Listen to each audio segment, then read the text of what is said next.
resfriados. Complejo, ¿eh? ¿Quién pone complejo? Un complejo de vida. Hay que ponerse. De hecho, sí te ayuda. Pero el paciente dice, no, no se hace poner complejo. ¿Ve? ¿Qué se hace poner?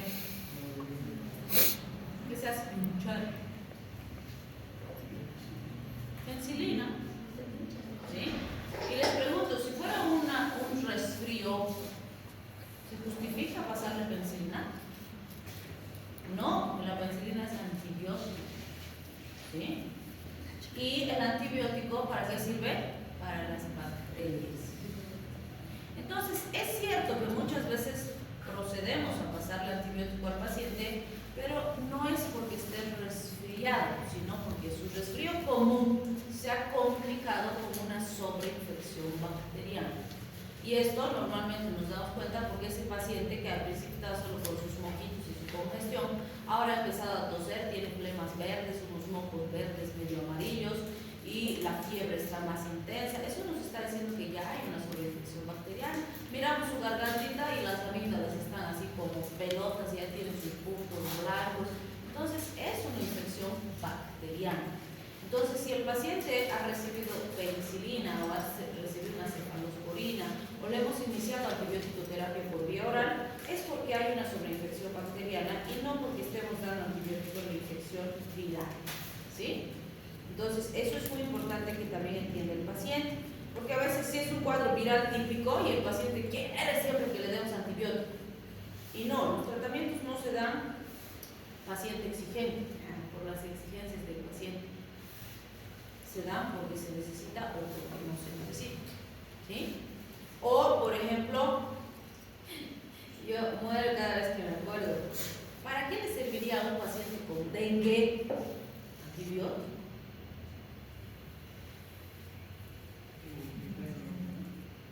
¿El dengue qué tipo de infección es? Viral. ¿Entonces le sirve el antibiótico? No. Y de verdad, ya son 3, estoy así anotando. Ya van 3 pacientes que me buscan porque les han diagnosticado dengue y les han dado antibiótico. Y obviamente los pacientes googlean ahora, ¿no? Entonces me llaman para hacer la consulta, me han dado antibiótico, está bien, pero ya, no seremos mal pensados. A ver, tal vez, aparte del dengue, tienes una infección bacteriana que necesita el antibiótico. Tal vez, no pensaremos mal. A ver, contame qué tienes. Empiezan a contar, ping, ping, ping. A ver, muéstrame tus laboratorios, ping, ping. No tiene nada que justifique un antibiótico. Es un caso así, tipiquísimo de dengue. Va a estar mal el paciente, cansado, con malestar general, con su alfombra roja, todo, sí, claro que sí, los laboratorios van a estar alterados, por supuesto, pero eso es propio de un cuadro de dengue. ¿Para qué el antibiótico? Entonces, de verdad hay coleguitas que dan vergüencita, uno dice, híjole, ¿dónde he estudiado? ¿Sí? De verdad da vergüenza. Entonces, ay, y es feíto pues hablar mal del colega, ¿no? Pues yo en general evito hablar del colega y le digo, mira, no está muy apropiado tu antibiótico, no tomes, no recibes. Para el dengue esto está bien. Ahora, si sientes estas molestias, recién se justificaría, pero hay que revisarte antes. Entonces, esto, y si tienes cualquier cosa me escribes. ¿Sí? Entonces es muy importante que se trabaje bien. Porque aunque no crean, sí tenemos pacientes ahora pesados. Además hay médicos como yo que nos gusta ir incógnita a los otros médicos para ver cómo nos van a atender. Entonces hay que atender bien. ¿Sí? Bien. Entonces fíjense, la sodoterapia normalmente se usa de 30 a 60 miligramos en 3 a 4 administraciones diarias. Es un excelente vasoconstrictor, por eso sube la presión arterial, también relaja la vejiga y también tiene efecto anticongestivo. Entonces, esas son sus indicaciones: hipotensión ortostática crónica, incontinencia por estrés y congestión nasal, que para esta última es que la usamos junto con los antigripales. ¿Sí? Bien, la clonidina. La clonidina es un fármaco muy particular. Ay, Dios mío, qué rápido pasa la hora. Hoy tenemos solo hasta las 10:10, ¿no? Sí. Ya, pues no vamos a hacer break ya. Vamos a procurar acabar este lunes.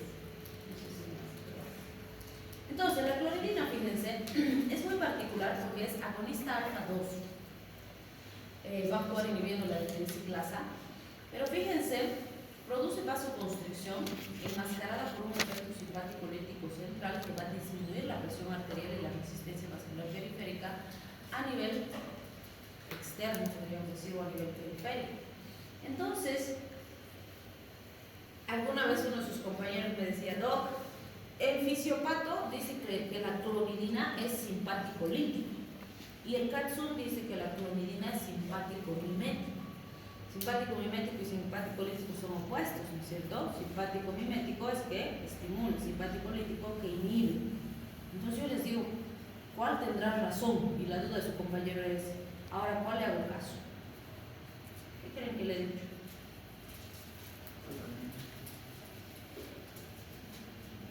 ¿A los dos? Créeles a los dos. Me ha mirado así como ustedes, ¿ah? Pero si uno es blanco y el otro es negro, entonces no pueden ser los dos. Y le digo, ¿has visto huevo cartoon? Dice, si huevo es piedra y piedra es huevo. Cuando le preguntan, ¿no? Las piedras son seres vivos. En un concurso de talentos. Dice, si huevo es piedra y piedra es huevo. O sea, los dos. Sí, o sea, los dos. Y el otro se ríe así como ustedes. Entonces, los dos tienen razón. ¿Por qué? Depende de qué miro del fármaco. Si miro su mecanismo de acción, es agonista alfa. Por lo tanto, es simpático mimético. ¿Sí? Pero si miro su efecto, lo que hace es bajar la presión arterial. Entonces, si baja la presión arterial, eso es contrario al simpático. Entonces, es simpático lítico. ¿Se dan cuenta? ¿Y por qué se produce esta paradoja? Porque resulta que sí produce su efecto vasoconstrictor, como es esperable de un simpático mimético, pero lo hace primero en la vasculatura central. Y esto es detectado por el sistema nervioso simpático y dice, ¡ah! Hay vasoconstricción, se nos va a disparar, va a subir la presión arterial, activen mecanismos compensatorios. Y a nivel periférico lo que pasa es que disminuye la liberación de catecolaminas y menos catecolaminas. ¿Qué va a pasar con los vasos? Se van a relajar. Entonces a nivel periférico produce vasodilatación y eso baja la presión arterial. Entonces su efecto final es hipotensión. Y por eso es que se usa como tratamiento para la hipertensión. ¿Sí? Entonces, si miro mecanismo de acción, es simpático mimético. Si miro el efecto, es simpático lítico. Por eso les decía que es un fármaco muy particular. Ahora, si les digo, la clonidina es simpático lítico por mecanismo de acción, mentira, pues. Porque su mecanismo de acción es agonismo alfa. ¿Sí? ¿Te aclaró? También se ha probado la clonidina en los bochornos. ¿Qué son los bochornos? ¿Qué serían los bochornos? Como los mareos.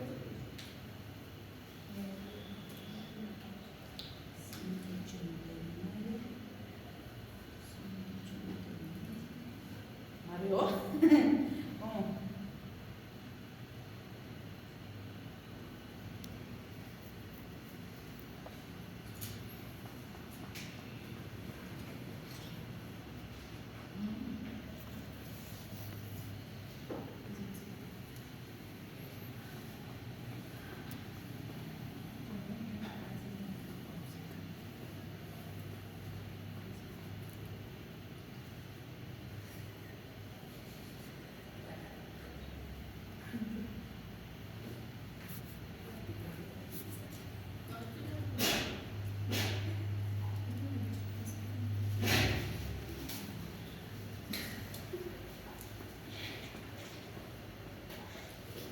Los bochornos son lo que presentan normalmente las pacientitas cuando están entrando a la menopausia.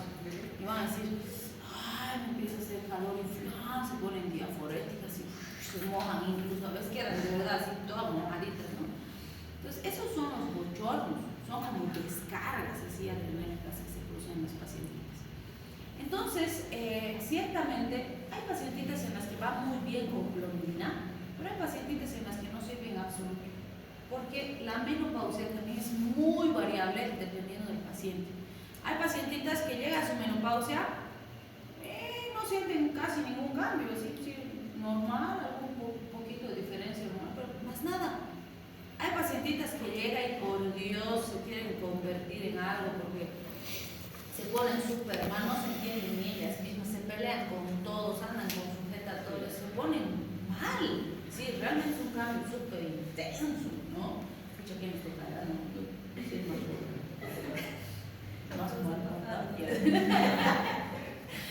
entonces, en algunos casos pasa un par de años y se estabiliza, ¿sí? En otros casos les dura el resto de su vida. Para cada paciente es diferente. Entonces, con los tratamientos van a ver que hay un montón de alternativas que decir, este podría servir, este otro, tanto en la medicina científica como en la medicina natural, pero algunas las estabiliza bien, les ayuda, y otras nada, se intentan una, otra cosa, otra vez, y nada.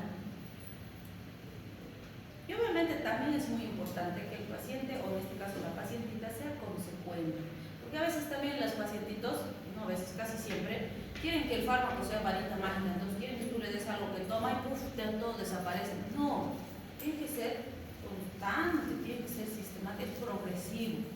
¿Sí? Entonces muchas veces fracasan no porque no funcione realmente, no le siente bien, sino porque tiene que seguir pues, todo el tiempo tomando, consumiendo, cuidándose. Tiene que ser un hábito. ¿Sí?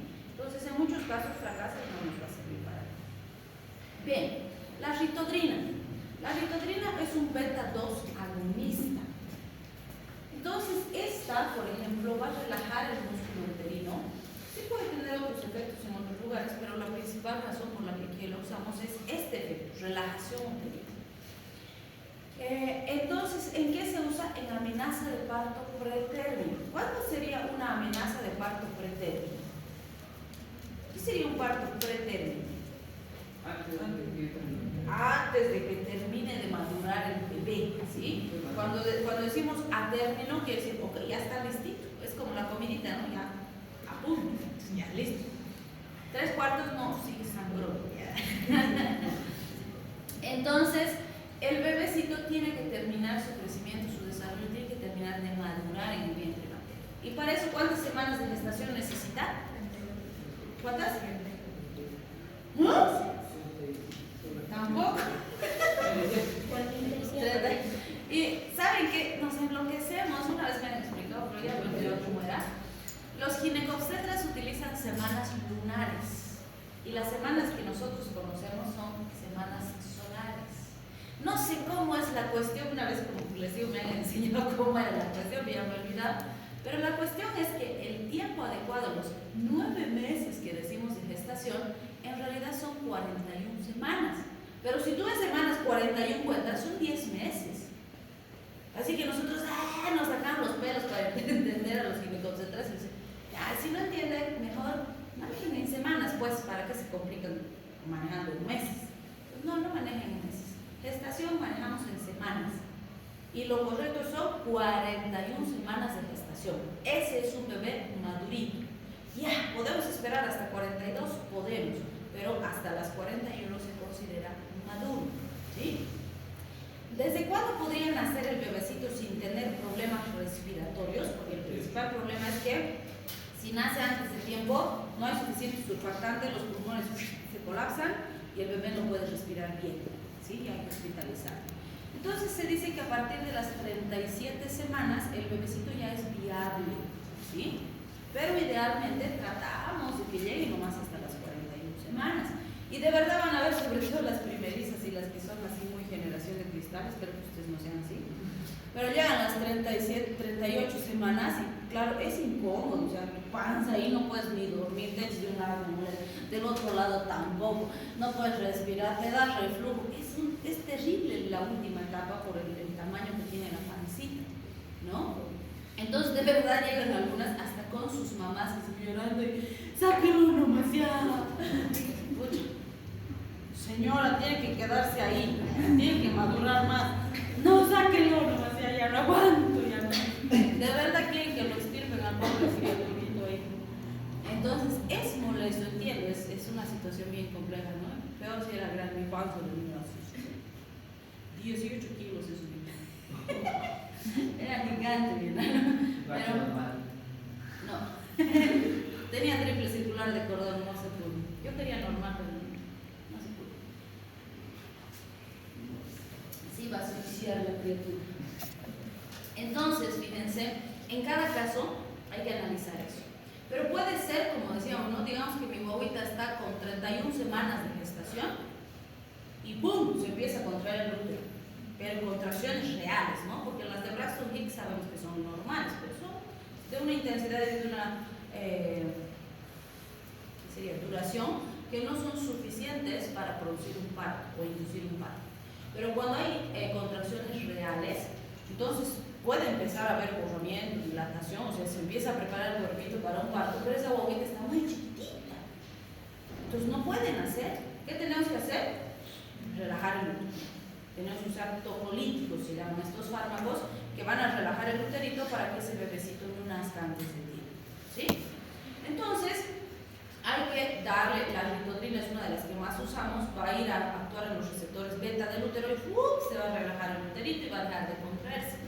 Pero muy importante, en cualquier amenaza de parto pretérmino, ustedes deben investigar la causa. Porque tenemos que preguntarnos, ¿por qué se estaba contrayendo este útero si ese pequeño tiene apenas 31 semanas? No debería contraerse, ¿sí?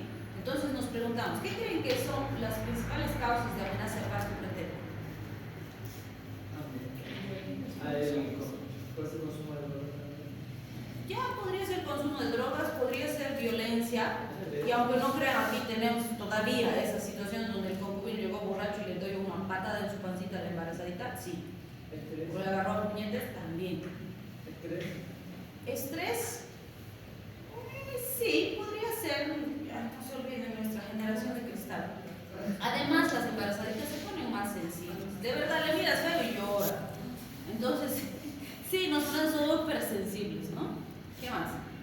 No comen las embarazadas por el tema de... Sí, y hay que trabajar mucho con la alimentación, ¿no? Y obviamente hay pacientes que tienen hipermesis todita la gestación. Es normal el primer trimestre y después se suele estabilizar. Y hay pacientes que no nada, comen normal toda su gestación. Pero hay pacientitas que toditos los 10 meses están vomitando y vomitando y vomitando y vomitando. Hay que hospitalizarles, pasar paréntesis o nutrición parenteral.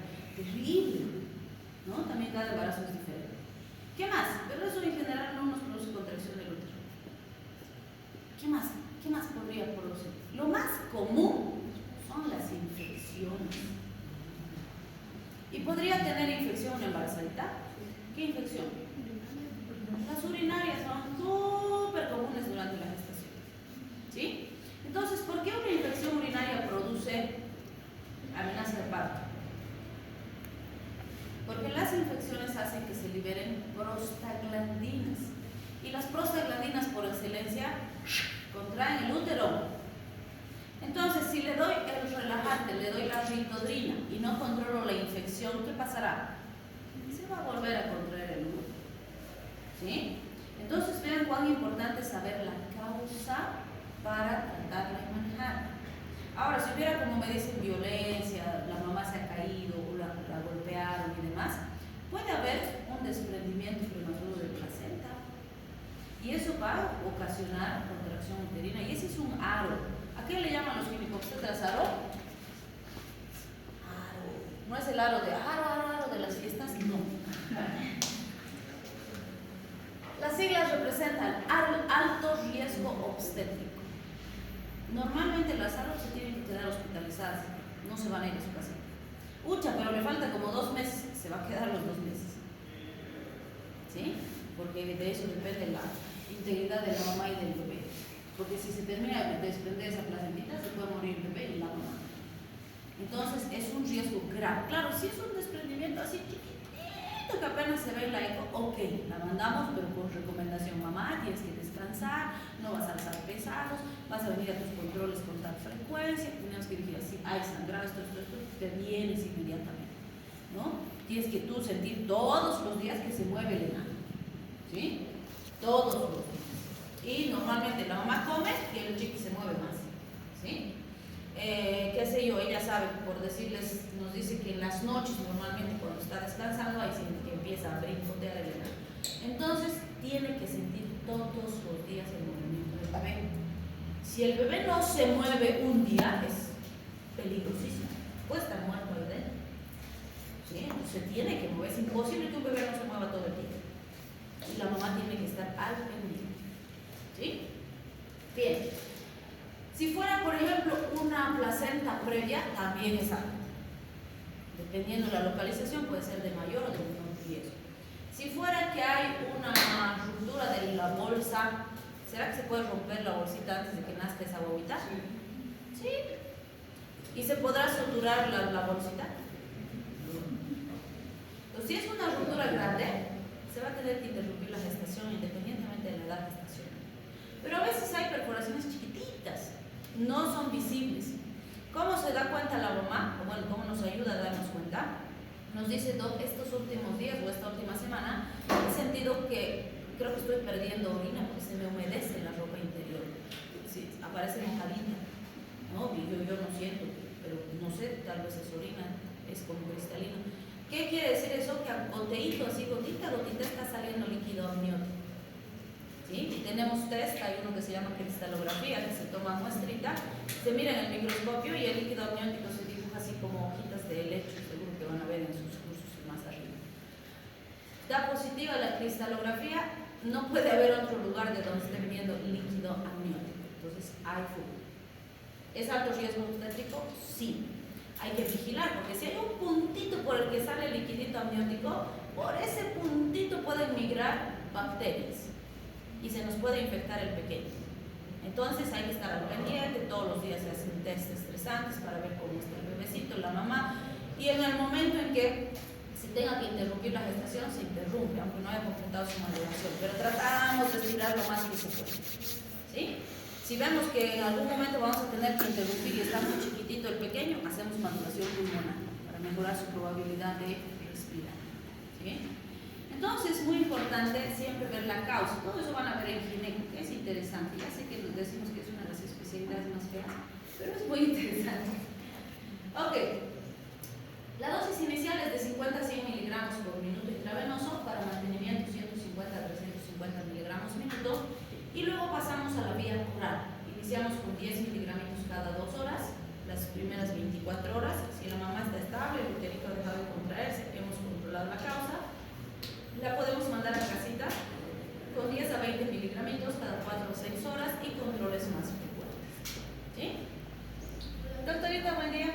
Ay, qué guapa está la doc, ¿no? Guapísima.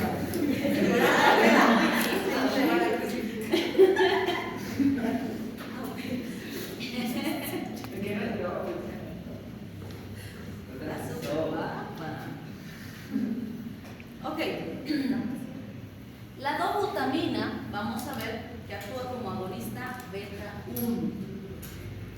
Entonces, tiene efecto inotrópico positivo y aumenta la contractilidad miocárdica. Como su acción principal es en el corazón, entonces vamos a ver que se puede usar en pacientes con shock cardiogénico o en pacientes con falla cardíaca aguda, por ejemplo.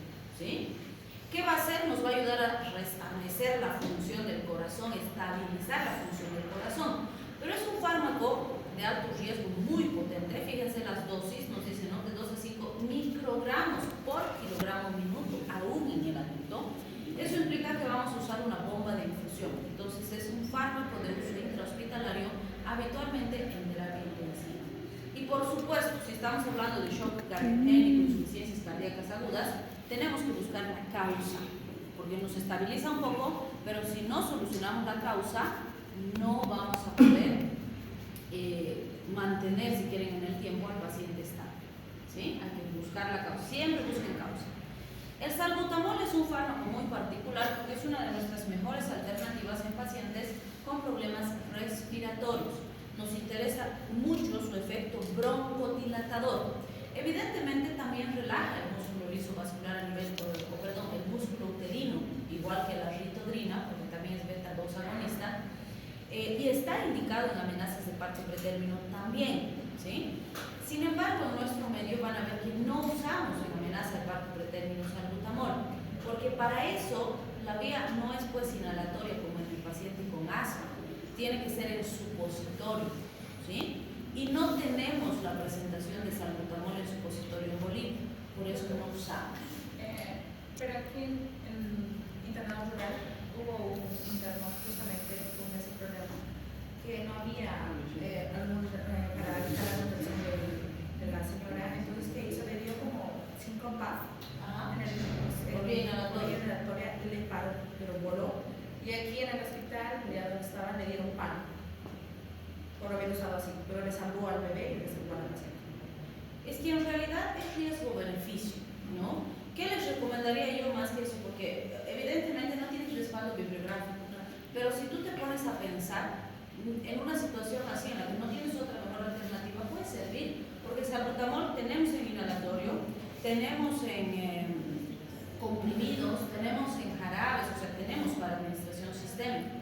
Pero ¿cuál es el riesgo? Con esa cantidad de PAF, seguro que la mamá llegaba a una taquicardia demasiada, ¿no? Y por eso le han debido dar el PAF. Porque evidentemente, en ese caso, por ejemplo, yo hubiera probado primero solo con 2 PAF, que es la dosis habitual, que sí produce taquicardia, pero no tan intensa, pero no 5. ¿Sí? Y pues ir valorando. Y me hubiera aventurado más a pasarle un Henry Gowers. ¿Qué hace el Henry Gowers? Es uno de los métodos para amenazas de parto pretérmino menos agresivos, porque no es farmacológico. ¿En qué consiste el Henry Gowers? Le pongo una solución, que seguro que le han puesto una velocrisis a la pacientita, y le paso 500 cc a chorro, así, lo abro completo el suero, que pase medio litro. ¿Por qué? Eso sube la volemia de la mamá, es solución, no le está produciendo daño ni a la mamá ni al bebé, solución. Va a subir la volemia y eso manda el impulso a nivel cerebral de que la volemia está alta, no se libere ADH y la ADH se libera junto con la oxitocina. Entonces, de esta forma, inhibo la liberación de oxitocina y el útero se relaja, ¿sí? Y es menos agresivo. Incluso en tercer nivel, primero probamos Henry Gowers y después recién damos trofolíticos si no funciona, porque es menos riesgoso para el bebé.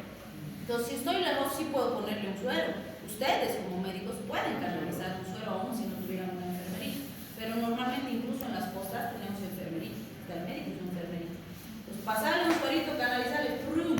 Ya, tengo salbutamol 2 PAF, que no me va a producir tanta taquicardia. Pero con 5, seguro que está con una taquicardia. Y la taquicardia puede ser peligrosa porque puede comprometer la perfusión del bebé, ¿sí? Entonces, me imagino que por eso, ¿no? Por la dosis, más que por la medida. Y obviamente que sí, siempre se van a encontrar coleguitas que saben menos y cuando no saben, una de sus formas de salir de su ignorancia es tratar mal a la otra persona, ¿no? Como que, no, aquí yo sé más, ¿no? Pero no saben. A veces es como discutir contra una pared con alguien que no sabe.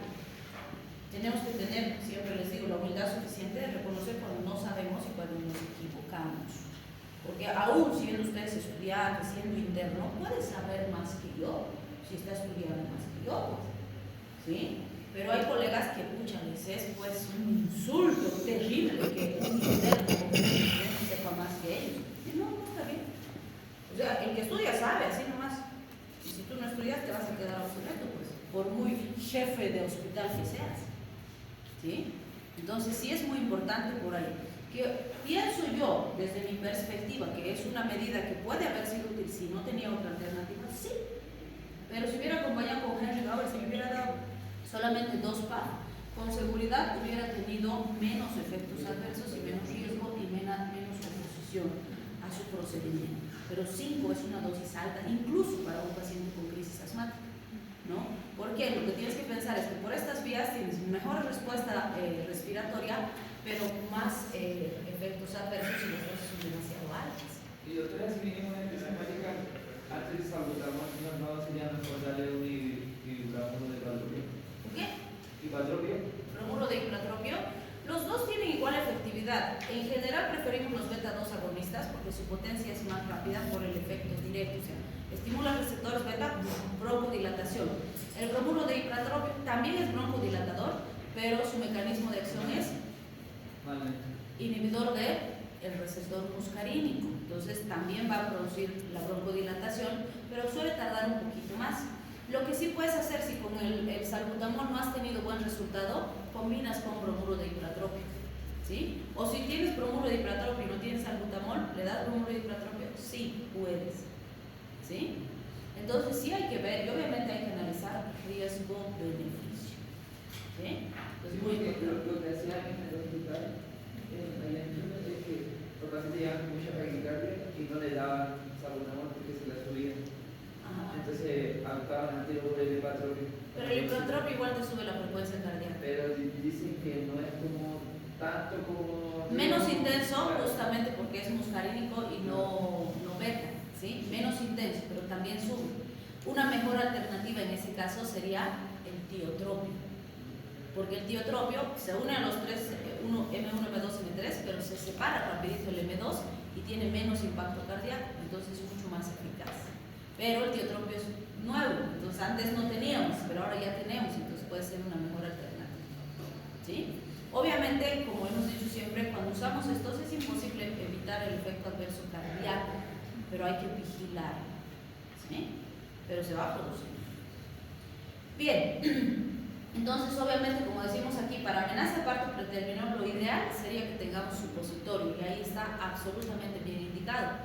Pero pues por las otras vías no hay indicación en la literatura, pero como les digo, por fisiopatología, por farmacocinética, tiene su coherencia, porque sí vamos a producir ese efecto, y si no tengo nada más, no puede ser una alternativa.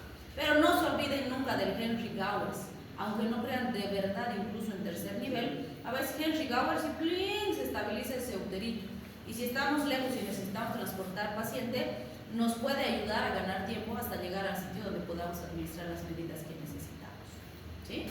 Entonces sí, tienen que ser, mi gran maestro siempre decía, a veces más importante que el conocimiento es la imaginación. Como médicos ustedes tienen que ser bien creativos a veces, porque sí, en nuestros sistemas de salud nos encontramos con un montón de falencias, y a veces sí las podemos resolver con lo que tenemos, pero hay que ser creativos, ¿sí? Bien. Cuando hablamos de este salbutamol, como dijimos, hay muchas presentaciones. Hasta hoy lo que ha demostrado la literatura es que la mejor vía de administración sigue siendo el inhalador a dosis medidas, ¿sí? El famoso PAF. ¿Por qué? Porque así el fármaco llega más rápido a la vía inhalatoria, el efecto es más potente en la vía inhalatoria y tarda un poco más en distribuirse a nivel sistémico. Entonces los efectos sistémicos tardan más en aparecer y además cuando aparecen son de menor intensidad, ¿sí? Entonces muy importante considerar eso porque nos va a permitir dar mejor tratamiento. Obviamente siempre les digo, no todo paciente se va a adaptar al inhalador a dosis medida, ¿no?